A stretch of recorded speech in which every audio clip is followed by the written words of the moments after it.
At first you were like, rando. My ADD is going to have me hanging on to her like a pet. What do you think internet's giving more, boy or girl? But I really didn't have much of a filter growing up. I love your hair. It's called ombre. And I think you've always been goofy. Now why the f did you say something like that? Doing improv every single night it felt like sweating for my brain. I actually had an ex-boyfriend who's like, you should improvise online. And I was like, you shouldn't be calling. Will you tell me if I'm boring you ever? You would never say. I have not watched The Bachelor. This is amazing. Pansexual president. I do not enjoy a prank. Chunky glitter cheek. It was on the card. Where I was like, God, men are in a prison I had no idea about. How much Jell-O does it take to get to opaque? I don't know. What are we even doing?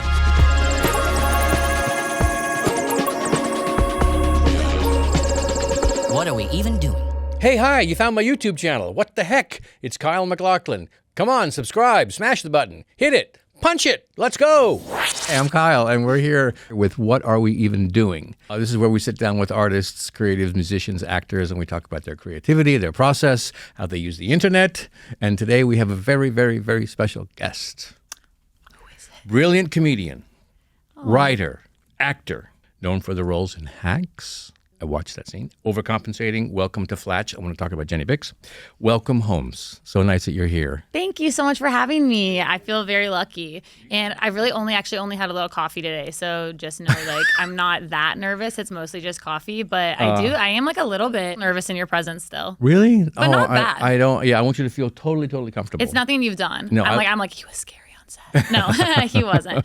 It's not at all. It's more that like I grew up with specifically actually Desperate Housewives. And so I think it's like the channel is like an energy of me being a child or something. Yes. But yes. being with you, like I'm sort of like, you know. Oh, but sure. I love Desperate Housewives. That was really a fun job. I know. I wish I didn't watch it as a kid though. Like, you know Yeah. how like your parents would put anything on, just like what was on the TV. It was really good. But I remember that scene where they went to the basement and that one guy was a pedophile. And I was like, I didn't need to know about that.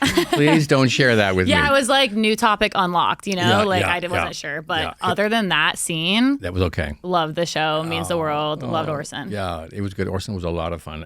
Just fun to work with. And Marcia Cross, Yes. who was a great friend. She just was so just wonderful to work with. She's trained like we trained for the theater. You know, we had this and we shared this kind of passion. When we actually had scenes together that were really humming along, it was really fun because she's really talented. And we would just be back and forth. And I remember loving those days so much. Could you improvise on a show like that ever? No, because it's Not so really intense. encouraged. Yeah. It's interesting. Some shows, Overcompensating, for example, Right. and your improv work, and that's where I think I really I said, who is this person? I said, Yeah.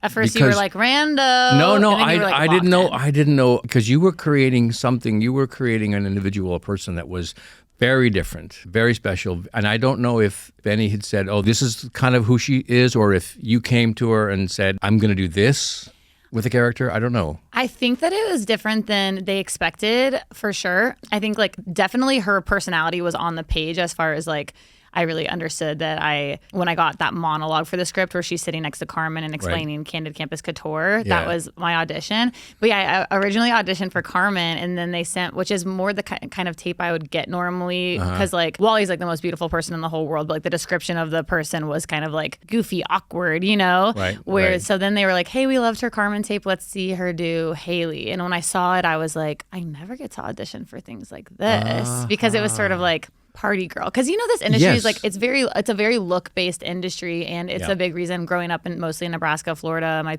dad worked for the railroad. Like, well, I'm not in this.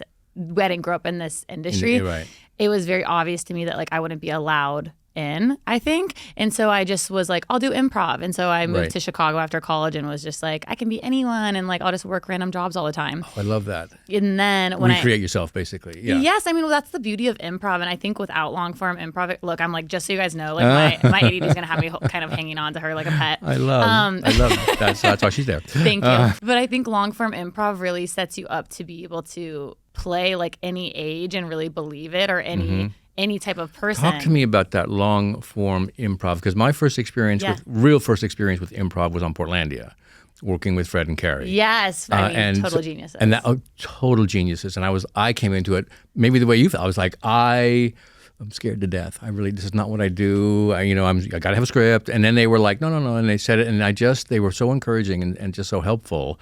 And I started to just Play. come and play. I believe that Exactly. you would play because I remember Yeah. I was only on set with you for like a day, but when you were kind of like getting hit by the football and you kind of were like, you were giving it. You were giving it some play, which meant the world. I get very scientific with it because I'm like, okay, this has to happen, then this has to happen, and then I try to like then just forget everything and let it go, But See, that's like it. I love hearing other people's processes because I would really love an experience to be on a show that is more of like a drama or dramedy or something that is very like structured. on the script because I haven't had that before, and I actually feel a lot safer in an improv space. Like basically, so I got Welcome to Flatch. That job, it was like, okay, they picked me because of my improv skills because it was basically just like from a video on the internet. I still auditioned with all the scenes, but Right. part of the audition process was improvising. Like they would ask me questions in character, Right. and you'd improvise. And so then when that show ended and I had to go into the audition world and I Right. didn't have the skill of it at all. So like I was trying to do like the scenes like perfectly and stuff. And then I Yeah. had a friend, Aiden Mayuri, who's an amazing actress too. And she was like, you can like play in your audition. Like you can do your audition how you would Yes. like use your strengths. Like you don't have to audition like everyone. Cause like Yeah. you look at how other people do it and you're like, I'll do it like that. Like I was Yeah. living with another amazing actor at the time and I was like, oh, I'll do auditions just like her. And then I really was like, oh, you know what? Like I think the only way I'm going to get these parts and stand out at all is if I probably improvise in my auditions a little bit. yeah, And yeah. so for overcompensating, like, you did that. yes. And then like the callback, like anytime I did the monologue, I would add different stuff. Yeah, And yeah. and I feel very free in the play zone where I think that I would like an experience of being in like a really serious play or something like that, just to be like, no, you actually have to make this new every time, even when it's like the same line. Same lines. Yeah. It's another challenge. It's another level. challenge, and I want to do it someday. Yeah. But I think the ability to improv like that, not only as yourself but as a character, I mean that's another level altogether. Well, we were just talking about this before we started. Yeah. We didn't talk long. Don't even stress it, guys. But Kyle is saying, like, I feel more comfortable being in a character than myself, which is like probably a weird thing, but it's like I feel the same. Yes, the same. I love that you say that because I'm curious about your reason. My reasoning is that first off, it's like I feel like I can't mess up because like she did that. And so I think with Hailey specifically, it was like really permission to be like, when I would kind of play at home with her lines, I would just like have so much fun and make myself laugh because I was like, she can say really anything because also she Anything. doesn't know any of the stuff I know yet. Like normally in improv, you're like, play to the height of your intelligence. Right. And I was like, well, she's not as smart as me. Like No. I was like, she's No, 18. by far. Yeah. Yes. I was like, I'm 32. I was like, so I really let myself like kind of go to a place of like someone who cares really big and you have all these feelings before your frontal lobe forms, you're like just feeling all the Yes, time. yes. And like, I was like that. I mean, like, That's so intuitive. That's really smart because it really did. It felt like you were just leading with emotion. Yes, and, I mean, and she no just- filter. no filter. Which I love too. I relate to that, even though we're Hailey and I are very different. I owe an apology to tons of people, and I've given a lot out, but I really didn't have much of a filter growing up, I would say. Yeah. But I'm curious about you though. Why do you feel more comfortable being in character? Do you think? I think it's a similar thing. I feel if I'm in somebody's shoes, then there's a freedom there. There's a looseness there that settles in because I feel very like structured. When I'm just myself trying to talk. I've gotten better as I've gotten older, and I think you just sort of care less. I think Yes. somehow. And to be honest, this journey that I'm on with the podcast and everything, and experiencing and working with really young creatives, I'm like, there's a lot of relaxation, there's a lot of freedom, there's a lot of authenticity, there's a lot of let it all hang out. You are who you are, and this is how it works. And I'm like, that is different than when I was coming up. Well, I think about this all the time because I have like immense envy that you got to being a woman is horrible at a bunch of stages in life. No special time, right? But I feel like you got to act and be in movies before smartphones. And I do not hate the internet. I have love for her and hate for her. I have all the feelings for her. Yeah. There's the nuance there. Yeah. Is she or her? I haven't decided. What do you think internet's giving more boy or girl? It sort of depends on what Non-binary. arena you're in. Yeah, I think so. I think it's both. I think Me it's too. both. But like I was talking to a friend the other day who's a musician, Kevin Morby. I was out with Caleb Heron and him to dinner, and I asked how music has changed, how he thinks music has changed since smartphones, like how if he hears it. And he was like, I don't think he'd be mad at me for saying this because it was just interesting, but he said it feels more like spot on always. Like it's like there's like less, like it's like you're losing. This is me making my own words now, but like you're losing some uniqueness. And so it's interesting because I do think podcasts, you get someone's full personality, but because we're absorbing so much content on a day-to-day basis, I do find that like people are trying to be more similar to each other almost than ever before in a way. Or if they're trying to be different, it's like really like this purposeful different versus like some of the projects, you know, you've been a part of, you know, like where it was just like such original voices because there wasn't that constant influence. Yeah, that I point directly to David Lynch for that. Yes. David was one of a kind. You know, and there was no way that anyone could try to replicate or capture. In fact, it was difficult when we were working on Twin Peaks. You know, David and Mark Frost they wrote this together. David directed the pilot of Twin Peaks, which still I'm so proud of today. So good. I'll be completely honest. I hadn't seen it before I was doing this, and then I went and started. Oh, and no I'm kidding. loving it. Nora, same, right? You Nora just started watching. Nora, get in here. Yeah, Nora, Maya, they're both just now coming to Twin Peaks. I just honestly wasn't allowed to really watch much TV growing up, so it's like all catching up in adulthood, but I'm loving it. And it made me think of that, and that's kind of why I was asking Kevin even, because I was just like, I feel like we're losing ugly. Oh, interesting. Like ugly good. Yeah. Like, do you know or something? Yeah. Like it's like everything is so polished. But then I'm kind of optimistic because I feel, and this is just my own personal journey, but I feel love like optimism, please. I am much less sort of self-aware than I was when I was younger and in the business. You know what I mean? Presentation, how you're seen, you know, what you wear, what you look like, you know, what you say, how you're photographed. All this stuff is like very, very like, okay, we got to plan this all out, make sure that you're gonna fit what we're trying to make you into. You know what I mean? Because there was less control and it'd be like this one thing everyone would see. Yeah, and same thing. I was trying to follow along with people that were already kind of where I wanted to be, right? The so I pool got to was even get smaller, there. too. Yes, so I was like, okay, let's go there. But what I found along the way is like, you know what, I'm much more comfortable just hanging out and being myself, which is kind of goofy,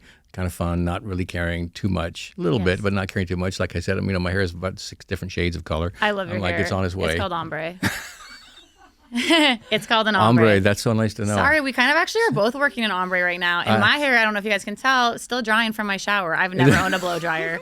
I can't imagine spending the time to dry my hair in the morning. Drying naturally very nicely. That means the world, Kyle. Yes, okay. Yes, I really like to hear this, and I think I needed to hear that because maybe it is because when smartphones were introduced in my life, it was like such a younger age that I was never in Hollywood without that, you know? Yeah. And so that's actually helpful to hear. And what you say is true as well. I think there's an influence, and my son is 17, and I can see the influence. He kind of walks to his own beat, though, which is... What lesson did you teach him about how to be a good guy? He came out that way. Honestly. No way. He really did. He's always been very... He came out and he was like, empathic. I will treat women incredibly. But he also came through the period of time, the age he started in New York. He went to Friends Seminary there. It's a very forward-thinking school, and that was just part of the culture of that school, and also of the generation somehow. And he taught me. I was like, okay, I got to pay attention to these things. Pronouns are important. Da, da, da, da. You know, you got to really. He wasn't scared to cry ever or anything. No, not really. He's very loving. He's very affectionate. Give yourself very some physical. credit. I will. I'll take a little bit. Take a little bit for once. But Come on now. I was not that way growing up. I think I was inside that way. I was kind of a sensitive kid, but I said no. You know, that's not how it works. And even in my early work, you're punished doing it in society. Like even if you had good parents, it really doesn't matter where you're like who your surroundings are in your day to day because it just takes like one. I'm very sensitive. Sorry. Yeah. And no, sorry. That's the creative. What helps my acting for sure. Yes. But like my team and stuff has like tried to get me to podcast like a lot of times in my past, and who knows, maybe someday I will. But to me, like when I leave here today, this will be me in my car. Now, why the fuck did you say something like that? You know what I mean? Like, I immediately start to think. You're hard on yourself. I'm hard on myself, but it's like I also think it's like this thing with the internet that you have to stand by what you said all the time, where it's like I kind of change my opinion all the time. Like, I'll be like, you're right. Not on big stuff. Like, you know, I mean, like. But it's written, you feel like it's written in stone, kind of, right? On like casual little things. I think that's why I like characters, because they are all thinking different. Like, of course, I like know my values that I stand on. Yeah. But as far as like, little opinions, like it can just change. But I think there is a beauty to making maybe things less precious in that way. And like I miss I found like when I came up in the improv scene, what healed me about doing improv every single night was it felt like sweating for my brain. Like it felt like my brain was sweating. I could do anything. We were in a live place. I was so lucky to be in an era of time in Chicago where like our shows would be full. Like, of course I did shows for like 2 people and stuff too, but we would do like sold out improv shows, and it felt like, okay, I can say anything. I can, whatever happened in my day to day, I can let that out energy wise in a character. Yep. It doesn't, no one's watching it at home later, and then I move on. Yeah. And There's something so beautiful that. about that. I need to, and then since I've found that I've been like more scared of my goofy sometimes. Like I've like shed layers of my goofy, but when I get in a character, I can do it again. Yeah, yeah. Oh, but like me, it's like, look, I'm so serious right now. Do you think you've gotten goofier with age or less goofy? Yeah. You know what I think? I've always been goofy. And I think you've always been goofy and always will be goofy. But I think it's, you go through phases, goofy phases, depending on what's happening in your life. In the world. But I just feel like it's just, why not have a laugh? That's just the most important thing. It's literally so important. And I find myself like under the current administration and just like what's going on in our country, like, and there's like really valid fears. Like we have white supremacists in charge, but I'm like, laughing is so important in this time. Totally. And I have to get better at, I'm like actively working on it right now, being like, how do I still make people laugh during this? Because I know like something, like all the comedians who inspire me are people who talk about the current times while also making me laugh so hard. Like we get to laugh at the evil with like-minded people. And it's like this like really healing thing. Yeah, no, I looked at like Colbert for me. I watched even just because he's just love him. So smart. And it's that kind of he's kind of that serious but funny, which is the type of humor I really love. Yes. Like Jon Stewart's great too, but he's like, we're all over the place and he's crazy. Yes. Stephen Colbert, he's like he's got this whole rap going, and then he just gives you a little smile, a little wink, and you're like, oh, okay. I just love There's a confidence there that you like, no, he's gonna save it. Yeah. Caleb Heron, who is a close friend, like whenever I'm on stage with him, it feels like this really safe space where I just know that like no matter where we go, conversation wise or anything, that it's like it's gonna be fun. You've explained that so well. We did an interview together, Caleb and I. He came on the show. Yeah.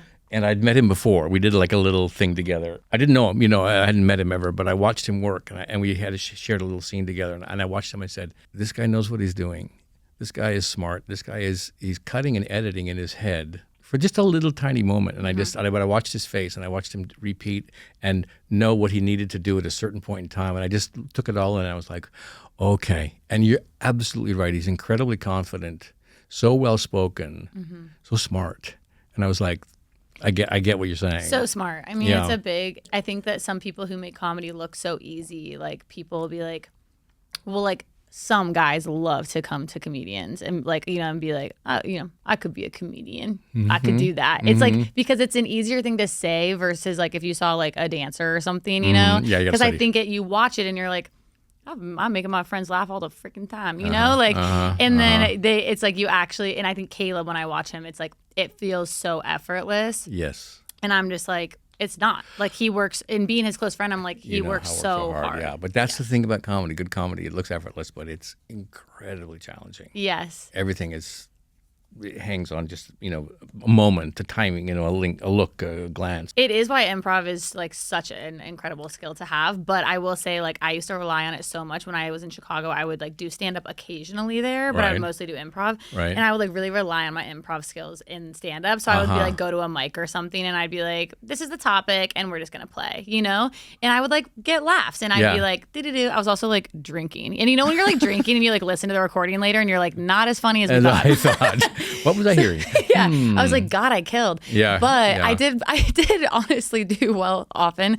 But then I moved to LA for 2 years and did a couple of shows, and there would be all industry in the audience. And I came like with that same type of energy for the first couple, where it was just like, we have a couple concepts, like, and I'd be really goofy. Like one of them, I had like a note in my belly button. Like I was being so weird, right?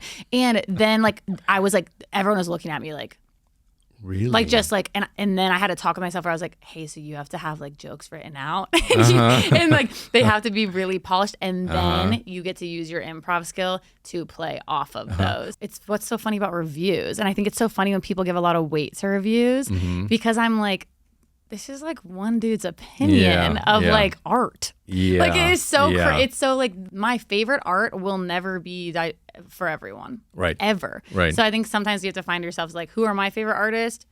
I can name 100 people who hate them. But you know what I mean? Like that's still like. Yeah, I mean, I go back, I'm thinking about David Lynch, and I'm saying, he certainly was not for everybody, you know what I mean? But what I think, just personally, what he created is universal and very deep and very, very special, of course, very specific to him, and it'll live on forever. It will live on forever, and it's very special. And voices that try to seem like everyone else's, they don't live on forever. They blend in. Not in a mean way, and I totally get it. I'm just like, I just hope people can remember that when like they're scared to try something. Well, new voices. You were talking about that earlier, and how the internet may be sort of squelching new voices, or it's just not encouraging. I think you can individuality, individual voices, right? When I came up on Twitter, so basically, like, I was just improvising in Chicago, and then my team was like, or my team, I don't have a team. My team was I worked at a gym. I worked at a gym, and my boss would go, and I'd be like, "Look-a-doo-doo-doo," like do like a silly video, right? I actually had an ex-boyfriend who's like, "You should improvise online," and I was like, "You shouldn't be calling," you know. But kidding, we're friends. I just went to his wedding. I know his grandma was like being really, really so friendly to me, where I was like, "Let's pay attention to the bride." Right. But we are close friends. He was such a comedy fan, and it was really helpful in college because I actually like was kind of more in the music scene, I would say, than even comedy, just because I loved comedy, but the comedy scene, it can be a boys club. It's changed a lot, but it was like in college, I would say definitely giving that. Yeah. Anyways, he was like, when I was in Chicago, he was like, "You should record some of this and put on the internet," because he watched people doing that. Yep. So I was like, "I'll do that when I'm working at the gym and my boss is gone." Right. So I started doing You them. are a multitasker, is what you are. That's what. Oh, big time. Big time. I love it. I literally thought I couldn't learn how to play guitar for the longest time, but it's because the beginning part of learning is like, so boring, and you're just like here alone, and I'm like, can someone talk to me? How hard is it on your fingers too? And then someone was like, you could like watch TV while you play, and I was like, but then you're like cheating or something, and they're like, no. And so then I like learned how to play because I would just like practice the boring stuff while I would like watch honestly in the pandemic, like all of Sex and the City I had never seen. I watched all of Sex and the City while I was learning to do basic chords, and then I was like, doing two things at once, it's the best way. Really, I would say when I get to 4, shut it down. Right? All this to say, I was recording these, and what I found was I didn't care at all what people's opinion was because I didn't have a goal with it. Right. Then when I started getting attention on the internet, I found that you start to notice what does better than other things, you know? Right. And that starts to, of course, influence how you make art and what you're because you're like, well, this is what they're liking more, and it's like, well, who are they? Because you might, I think something I've been talking to myself about, like if I ever do start a podcast or like I'm about to move to New York and I'm going to start a monthly show. Oh, cool. And I want to be like, I want to really take time and remember who is the audience I want to speak to. Yeah. Because sometimes you can find an audience that isn't even who your goal audience is, but they'll love something so much that I've watched like amazing voices in our generation kind of like cater to an audience and honestly become kind of like scary people sometimes because they're like, that's the audience that likes me. Yeah, that's so interesting because I immediately thought how tempting it is to watch and look and say, this is getting, these many hits. This is not. It's dopamine hit. I talk about multiple things at once. 100%. But then I think to myself, wait, you can't go there. Right? Because whatever is happening in here is the most important thing. So it's what's coming out of you. This is what I need to say. And that's where, and that's it's the hardest thing is to go back to that. And I look to David Lynch, and I say he was always here first, the idea, and then and whatever he created didn't matter who's going to like it, who's not going to like it.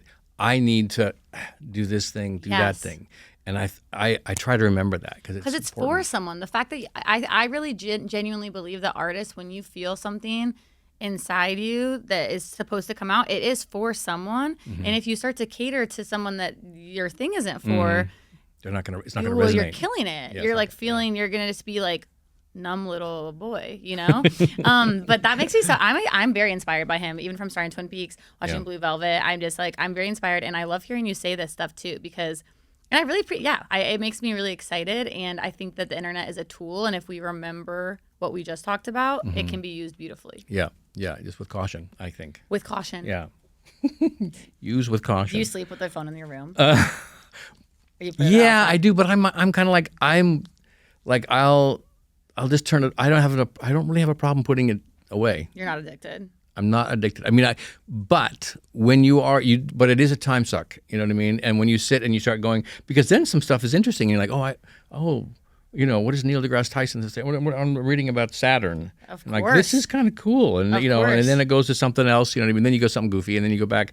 But so I get caught up in like, oh, that's sort of, It's a time. I'll set a timer for. I'm a timer person. It's important. That's why I can't have roommates too. I say it's for me. It's like it's for them. When I live with people, they'll be like, another timer's going off. I'm like, time to eat. Like I have timers going off all the time. Okay. And I do them when I write. I'll set 30-minute timers. Yeah. So it's like you don't look at your phone for 30 minutes. Yeah. And when I tell you that 30 minutes will be like, I'll be like, that was 9 hours. Where then like I'll be on my phone for a second and like it'd be like a whole hour went by and I learned that like trees communicate through their roots. Yes. I'm so glad I know. It's interesting. There's some But I interesting also stuff. like see, I also see like people being like, what if you were skinny just enough that you die? And it's like, well, I don't want to die from not eating, You get caught up in their thing. I'm like, let's get back to the trees,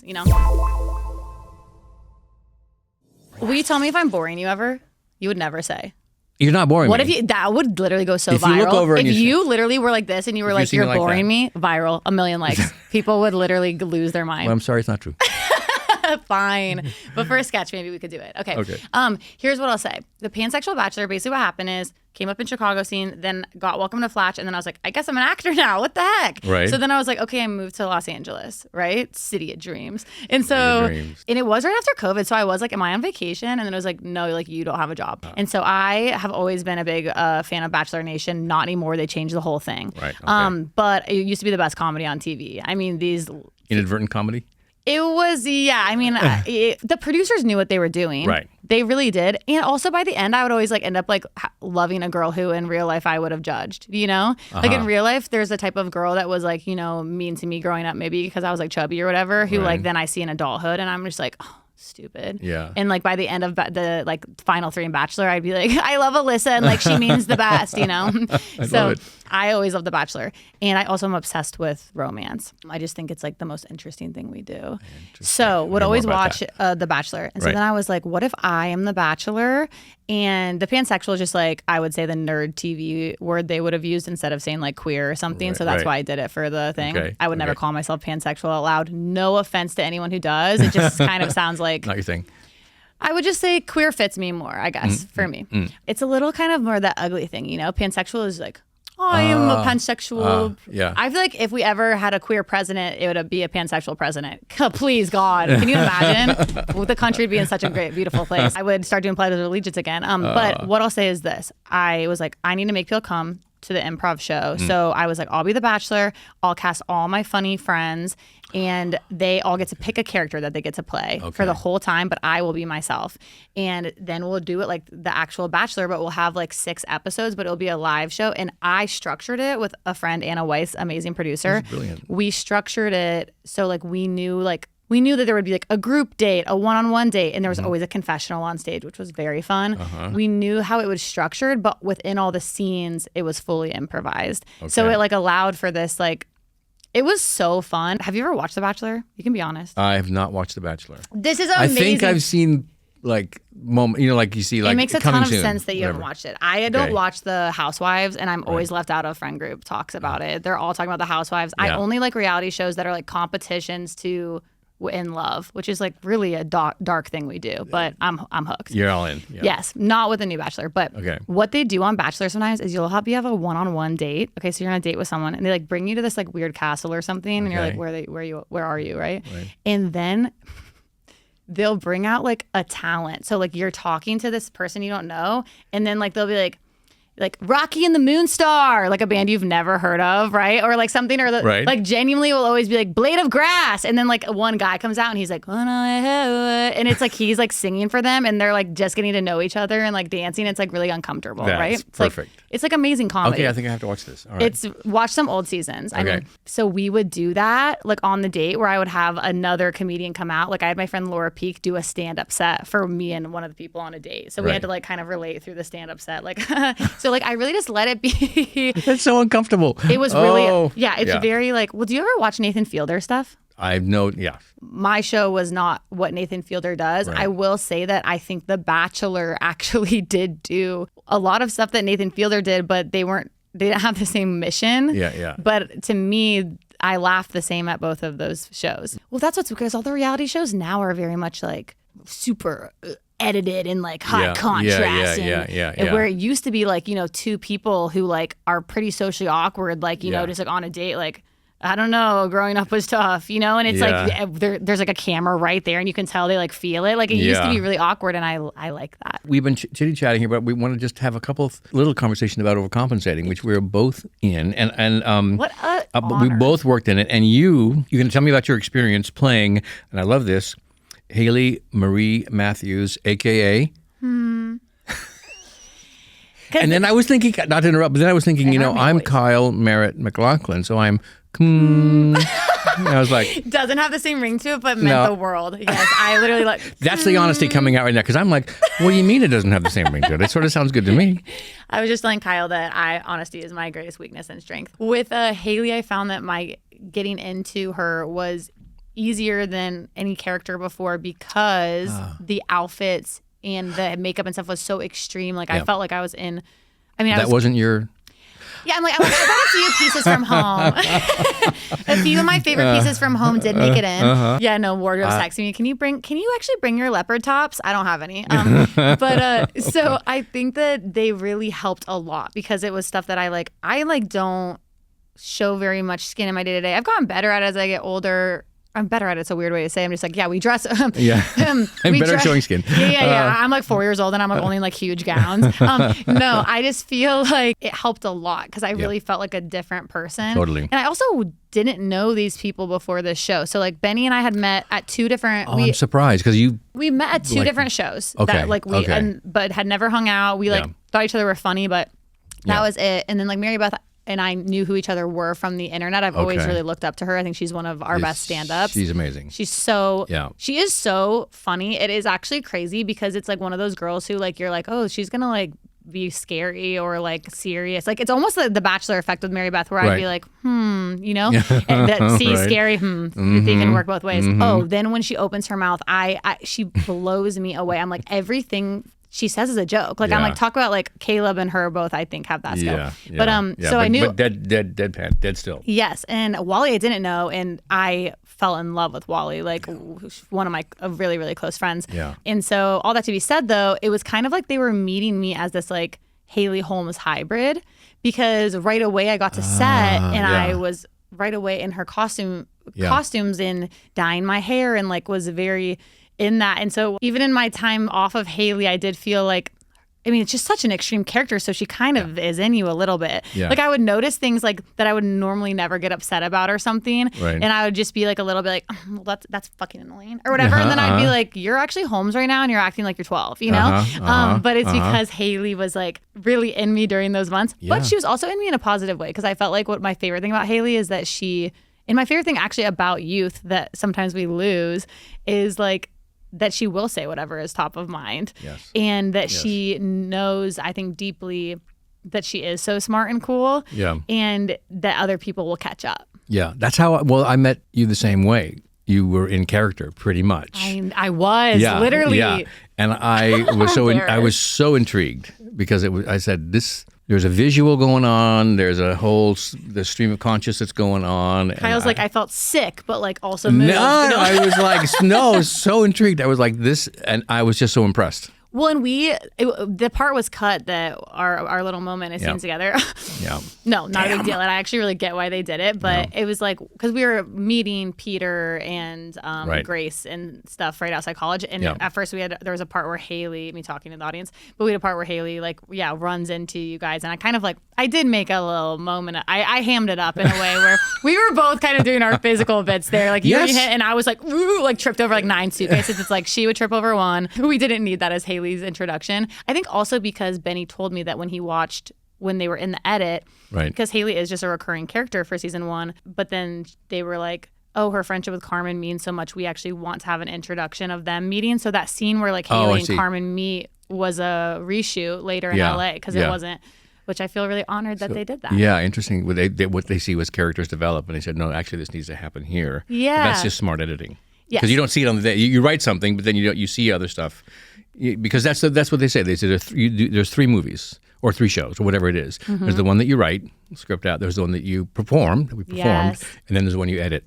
I didn't know this was a phrase, but I really like it, and I have thought this all the time because, I mean, doesn't it blow you away sometimes when you see the edit of something? Like this one blew me away positively. I was like, I don't know. Have you ever been a part of something, not naming names, but where you see the edit and you go, I didn't know that was a show we made? Oh, yes. Almost always. Almost always. There's one in particular that stands out from the 90s, and talking about, showing skin. Yes.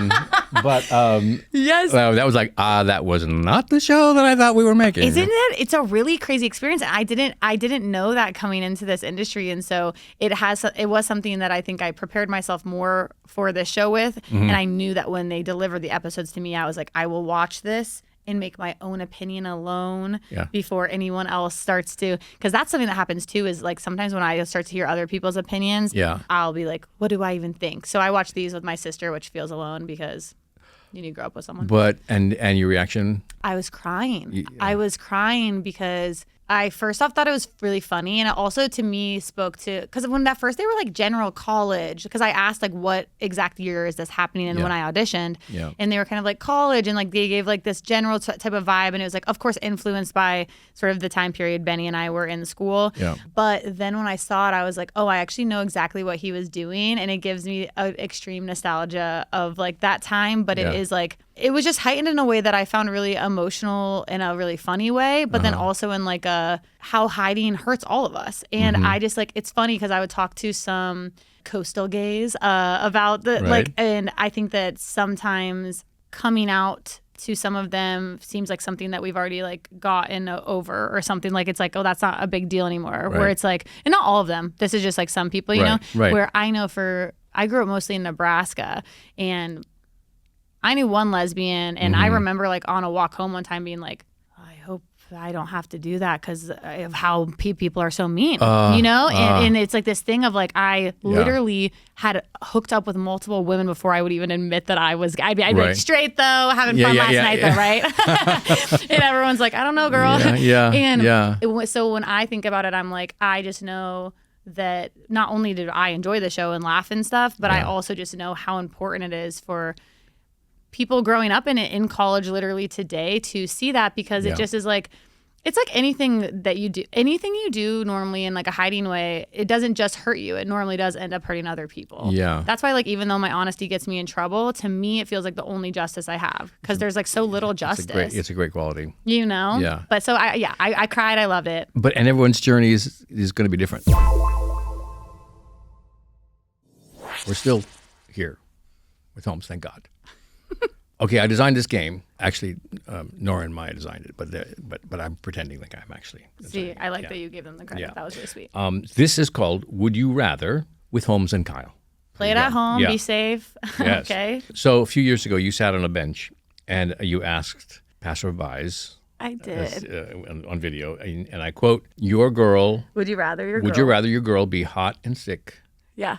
Or ugly and healthy? More pressing than ever, honestly. Yeah. The question still stands strong. It's still strong. Because there were some guys who really passed by, and they, and girls, hot and sick, devastating to hear, know? Right, hot and sick. Not me. I'd rather my girl ugly and healthy so we live long together. Live long and prosper. Yes. So for our listeners at home that are not watching, so we're sitting in chairs and we have question marks over our heads. Yeah, and they look like, I would say, like high fashion editorial. Yes. Right? Well put. Yeah. Well put. Would you smile for the shoot? I think I'd keep it serious face. Yeah, because the smile is here. Exactly. No one knows what I just pointed to. Anyway, Holmes has a red question mark. I have a yellow question mark. So we were inspired to come up with a few of these ourselves. Means the world. Would you rathers. I love would you rather. Okay, here we go. Would you rather sweat maple syrup or cry glitter that never goes away? Cry glitter that never goes away. Yes, I agree. But you're like, because I do pick that one. I pick that one, but I'm confused about the never goes away, because I'm just like, Like, what if I wipe it? Yeah. Like, it will stick? Well, here's the other question I have is if you cry glitter and it never goes away, is there a buildup That's what I'm saying. of glitter? And then the buildup is like, okay, she has like chunky glitter cheeks. Then who knows what that looks like? I think I would still pick glitter because I think that could actually end up being like fashion. Like, it's like, oh yeah, like she has a weird like chunky birthmark, and they'd be like, no, that's like her glitter tear like buildup. Yeah, and then pretty soon, let's like look around. Like, we're in Hollywood, there'd be like a plastic surgeon who's like, you know, $200K, I'll slice your glitter tears off. But sweating maple syrup, then I mean, could that be a thing where, let's say you're out and you're sweet, you know, and little animals come up to you, but maybe the flies would be probably problematic. I think that if it wasn't sticky, I would actually pick it because I love the smell of maple syrup, and I'm one of those people who like a lotion that smells like a cookie. Like my mom is always like, "Why you want to smell like a cookie?" And I'm like, cookies raw." I would not be happy with sticky. You pick glitter tear. Okay, glitter tears. There you go, hands down. Gorgeous. Okay, next one. Would you rather spend one day at Yates University where everyone speaks in reverse, but you have to respond normally, or spend one day in the future, but all your clothes are made of Jell-O? I'm going to say right off the bat, both of those sound really fun. Yes. Like both of those I would choose to do for the experience as long as I wasn't stuck there. Shout out Yates because I love overcompensating, but I would choose future and Jell-O just because I am really, the Jell-O wouldn't bother me for a day or two. Right. Could be kind of, once again, editorial. I'd probably wear my question mark again. Right. But it is, I'm very curious about what the future holds. Yes, as am I. So you would pick that too? Yeah. I mean, I'll be a little embarrassed because, you know, the Jell-O. of the Jell-O and the potential, the Jell-O, you know, heating up and melting. But you could do something modest with that. Yeah. Like, think about it for like, maybe, they didn't say, it could be like, you could have like a 3-piece like Jell-O suit or something. Yeah. Make it, yeah. But how thick would the Jell-O be? How much Jell-O does it take to get to opaque? Yeah, I don't know. Well, I literally, it's like I started doing Pilates and like my boobs shrunk 2 cups, and I'm just like, all I have to do is probably put like a Jell-O thing on and I'm back to normal. Can you believe that? All it took was me doing Pilates. I had never moved my back. I had never moved my back. I had no idea. Wow. I know. Would you rather only be able to speak in riddles or only communicate via kazoo? This is tough. But what's hard about it is that I would, of course, pick riddles. Like, I would obviously probably get better at it with practice because I'm not actually very good at a natural riddle. The kazoo, I think I probably would kill myself day one. And in blood, I'd be like, it was because of the kazoo. Because of the kazoo. Yeah, just because that is just like a noise I don't want all day. Yeah. Sorry for bringing up suicide. But this is going to annoy whoever we speak with. It's going to annoy. Here's the thing. If I was a guy and I did the riddle thing, I'd be like the hottest guy on the scene. Everyone would be like, dude, that's Nathan. Like, he just does riddles. Yeah. You know, with me, they'd probably be like, that funky bitch won't stop doing like twisters, you know, whatever. Like, they'd be a little bit. Yeah. But I think that the riddle, like, you could work the riddle. We're both on riddle. We're literally agree on all of these. But with a kazoo, you know, you can intonate, you know, you can kind of, and then someone's like, oh, and maybe they'd be more curious about what you're trying to say, and they'd be interested and be like, oh, it sounds like, you know. You are really correct that you'd get a lot more empathy with the kazoo. Would you rather every time you blink, you teleport 1 inch, or every time you yawn, your foot falls asleep? I mean, there's really no win on this, right? Blink, teleport 1 inch. So I'm just like basically on one of those airplane things where I'm like walking fast all the time. Maybe. I think that I would pick that one because it just means like, am I teleporting to a different? Every time you blink, you'd be 1 inch. Or maybe you'd be like that fastest girl in town. You'd be like stop action person, right? Tick tick tick tick tick tick. I think that and then you start, if you blink like this, then maybe if you blink enough. I'm on Dancing with the Stars. They're like, I can't keep up with her. You know. Right. Because you'd be like, wow, like, they are so fast. Look at them. I picked that one. I think that one too. Would you rather sleep in a bed that sighs dramatically every time you move, or sit in a chair for an hour that's made of forks?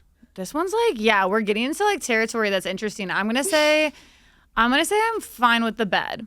Bed. Yeah, I like the bed. I agree with you on the bed. I think that'd be kind of comforting, actually. Me too. You roll, because I'm a mover when I sleep. I'm always moving around. Someone who doesn't? When we're working, let's say, so you have a half-hour lunch, right? And you got, my thing is I get my lunch, back to the trailer, boom. Yeah, hiding I take maybe a bite, stick it down, or don't even eat it, and just lie down. And I do the Dracula sleep. You sleep in the trailer? For 20 minutes. Yeah, I need a 20-minute nap. Well, it's almost a meditation. It is. Starts like that, but I just go, and then 5 minutes, I'm like, okay, good. And my heart goes, phew, and then I get the food, and then, or I take it into the trailer for touch-ups, and I stall a little bit, and that's lunch. I like that you call it a nap because a lot of people call what you just said meditation, and then you like check on them and they're sleeping, and you're like, you're sleeping. Yeah. That's my problem with meditation. I fall asleep. No, I like this. I do that too. Okay, last one. Last one. Let's do it. Would you rather have a house cat that is also a licensed real estate agent and insists on showing you apartments at 3 a.m. or own a goldfish that can perfectly imitate your voice but only insults you? I mean, this one's pretty easy. This one's pretty easy.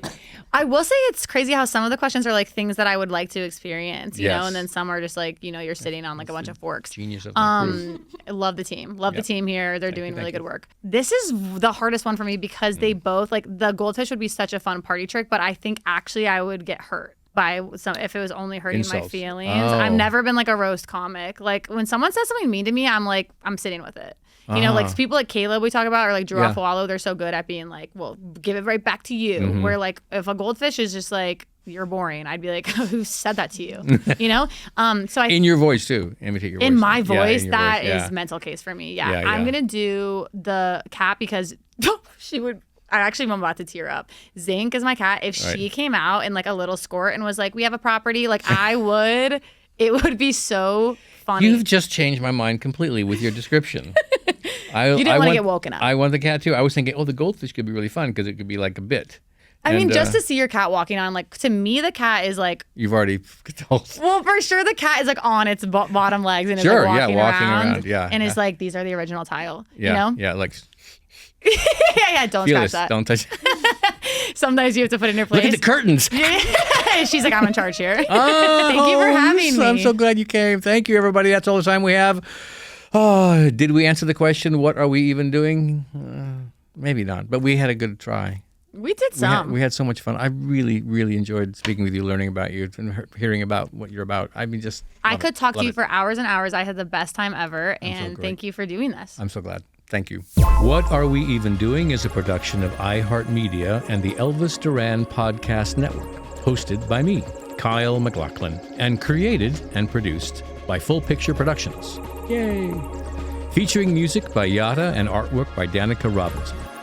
For more information about the podcast, please visit our Instagram and TikTok at WAWED with Kyle. Please rate, review, and subscribe to What Are We Even Doing on Apple, Spotify, YouTube, or anywhere you get your podcasts. !